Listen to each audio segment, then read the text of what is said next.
How you doing? I'm Mike Shue, and I have the full Hale experience here from Halestorm, Lzzy and Arejay. Thank you very much for taking the time. I know you guys are busy with this current tour, which is 4 bands, all female-led bands. Very unique thing in a very male-dominated genre, which is rock. How did this all come together? This has been something that we're all really good friends.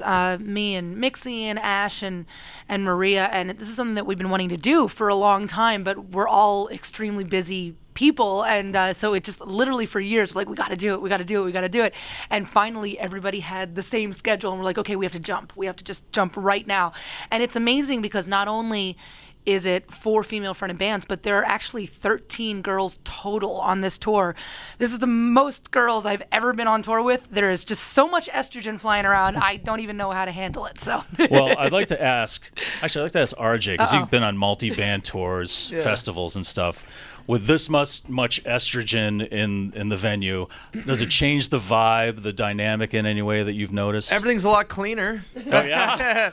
Everybody puts the toilet seat down. Everybody picks up after themselves. And no, it's been great. I mean, yeah, no, everybody's just super cool, you know? The guys are getting more showers. Yeah, we're all a lot cleaner. On your best behavior. Yeah, yes, definitely. Not as many pranks, more pranks, grosser pranks? You know, it's funny because it's like I feel like the girls are more comfortable because we're all used to hanging around with guys, so we find ourselves in little like circles talking like dead baby jokes, that kind of stuff, you know, and the guys are like more being just very proper. So yeah, I don't know. We'll see. We're having some weird role reversal issues. So if this works out, could this be like a common thing, like every now and then you bring out this tour all female led?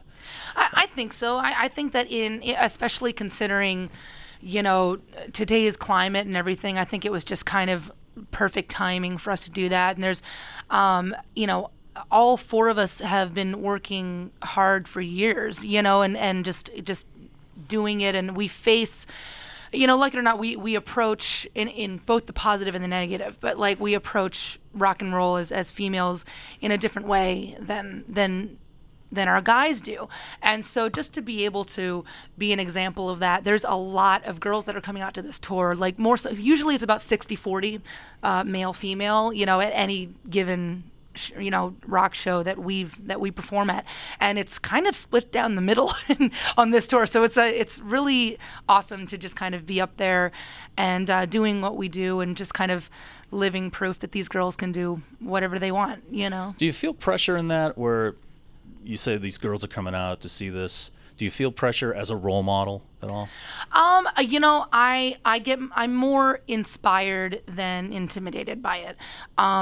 I've realized over the years that the more that I am just kind of unapologetically myself and not really thinking about, oh, I gotta be this or I gotta be that or I gotta be a good role model, and like, what if I say the wrong thing, the more comfortable I am with myself and the more I kind of display that, I actually get more feedback about being a good role model. So it's interesting because I remember talking to Pat Benatar a couple years ago. We had an interview together, and her being one of my role models, her being one of those people that you look at and you're like, oh, okay, it's possible, you know, to make it this far as a female.